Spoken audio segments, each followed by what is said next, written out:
In exactly 47 seconds, Marco Chen will flatline in a Toronto ICU. In 2 minutes, every doctor in the room will be stumped. And the nurse they tried to remove from his care? She'll be the only one who knows how to save him. But first, let me tell you what happened 6 hours earlier. 2 a.m. St. Michael's Hospital ICU. Patricia Chen watched the new nurse walk into her husband's room and immediately felt her stomach drop. The accent. "Good evening, ma'am. I'm Joy. I'll be taking care of your husband tonight." Patricia forced a smile. Marco had just come out of emergency bowel surgery. He had complications before. This was serious. And this nurse. "How long have you been working here?" Patricia asked, trying to sound casual. 12 years in critical care, ma'am. 6 years at St. Michael's. Patricia nodded, but her mind was already made up. As soon as the nurse left the room, she went straight to the hallway. "Excuse me. Are you the charge nurse?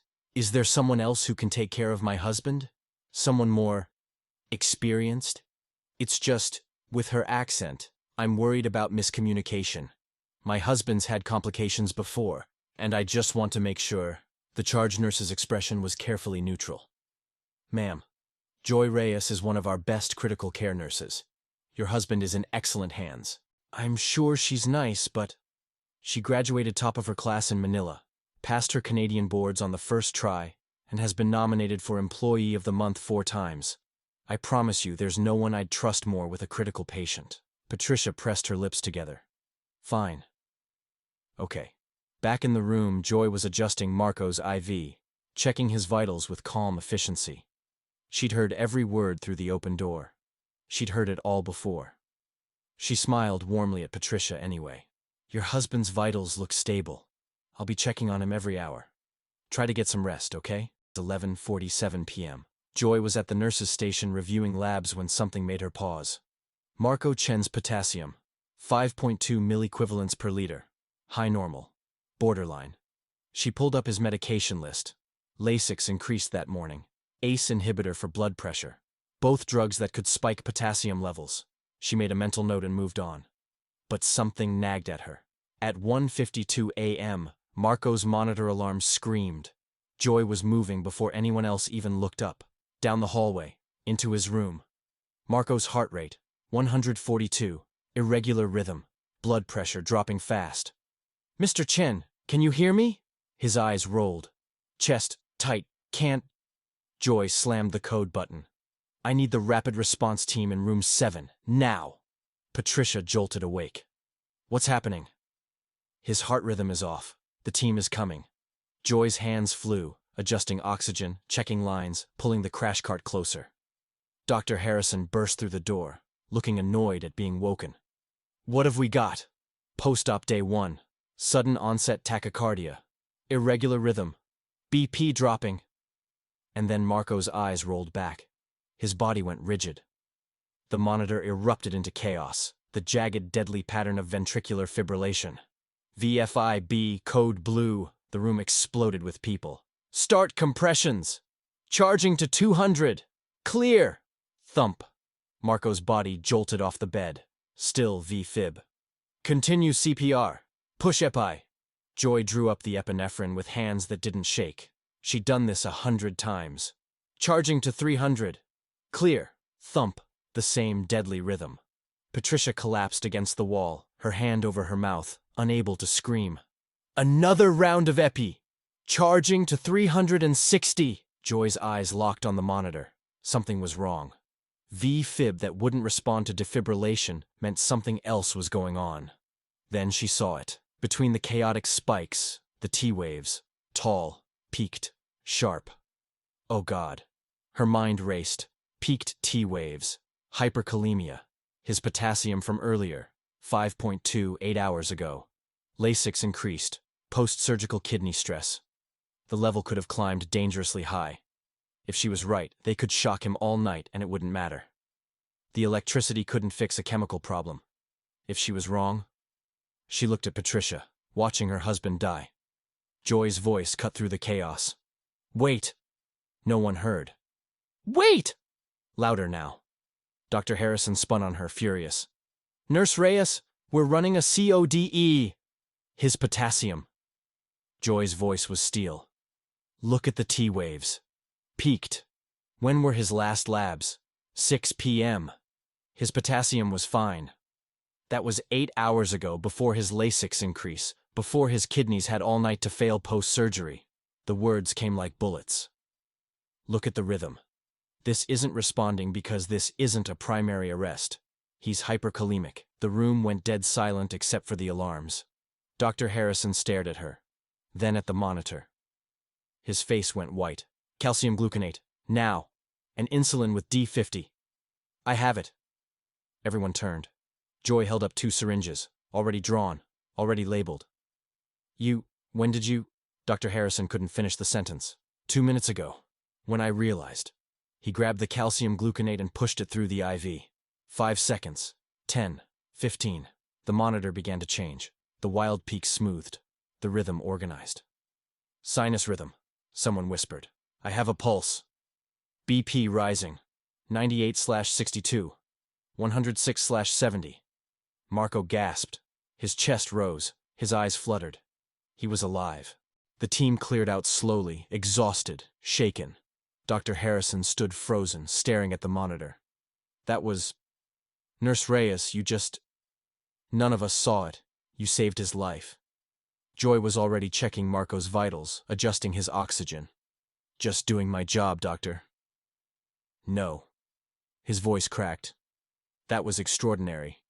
I'm submitting you for the Exceptional Care Award, and I'm making sure every resident here knows what happened tonight. He left, still shaking his head. Patricia hadn't moved from the corner. Tears streamed down her face silently. Joy turned to her. He's stable now, Mrs. Chen. You can sit with him. Patricia's voice broke. I tried to get you removed from his care. I know. You're brilliant. You saw what no one else saw. You saved him, and I judged you because of your accent. I'm so sorry. I'm so sorry. Joy was quiet for a moment. Then she pulled a chair over. Sit down, ma'am.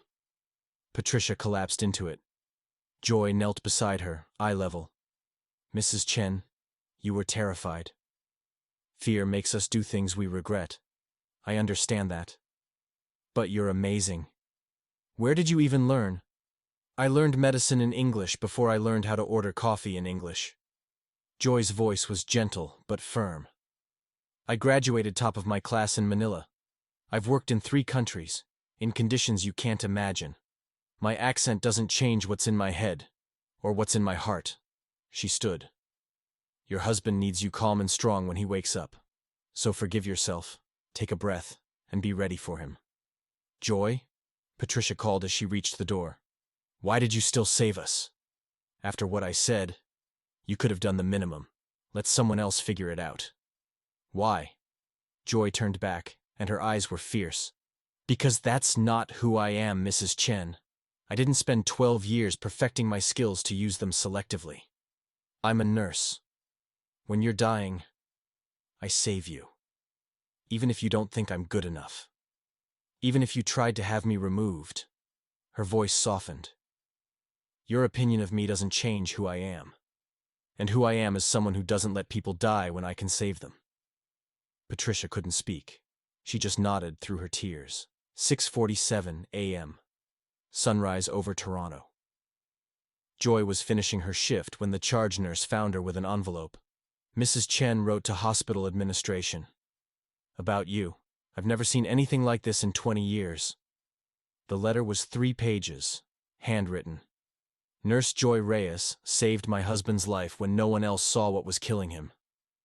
But first, I tried to have her removed from his care because of her accent. I was wrong. Completely, utterly wrong. She is extraordinary, and I am ashamed. Joy folded it carefully. Also, Dr. Harrison submitted you for the award. It's going to the board next week. Joy nodded. That's kind. Joy. The charge nurse's voice was serious. Let people see this. Let them learn. Your accent doesn't change what you know, but other people need to understand that. So let them. Joy thought about that, then smiled. Okay. Joy walked out into the cold morning air and called her daughter. Mom, shouldn't you be sleeping? Soon, Anak. Just wanted to hear your voice. Rough shift? Joy thought about Marco's eyes opening, Patricia's tears, the moment that calcium hit his bloodstream and his heart found its rhythm again. No, she said softly. It was a good shift. A really good one. They talked for a few minutes about nothing and everything. When Joy hung up, she stood in the parking lot, letting the sun warm her face. She thought about why she became a nurse. About the 7-year-old girl who watched her brother almost die in a small provincial hospital. About the exhausted nurse who saved him anyway. I became you, Joy thought.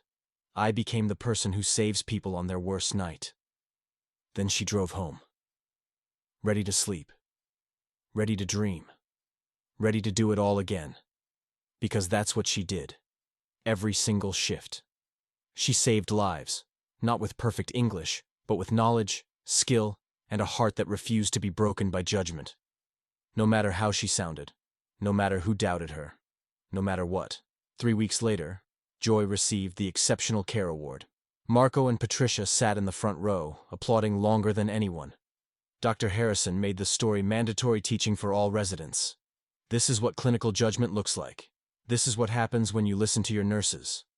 Patricia wrote op-eds about unconscious bias in healthcare, about how her prejudice nearly killed her husband. But Joy didn't do it for any of that. She did it because a 7-year-old girl once made a promise. I will be the one who saves people on their worst night, and she kept that promise every single shift.